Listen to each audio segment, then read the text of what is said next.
On April 20th, 2010, 205 million gallons of oil began flowing into the Gulf of Mexico. For 3 months, we strongly debated our crippling dependency on oil. But what if the explosion never happened? What would we have done with all that oil? Almost half of it would have been processed into gasoline.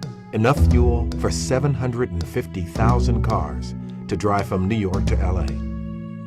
37 million gallons of the spilled oil would have turned into diesel.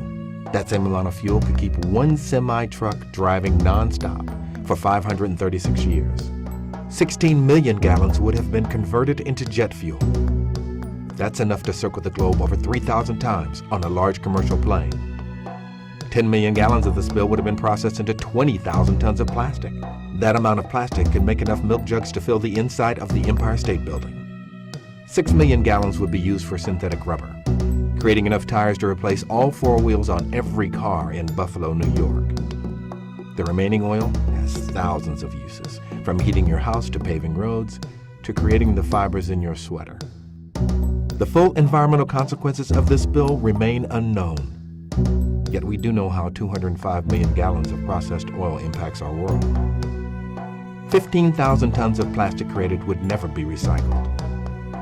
180,000 of the tires created would end up in landfills, and the CO2 emissions created from the use of the oil would be over 1.6 million tons, requiring a forest the size of San Francisco to offset.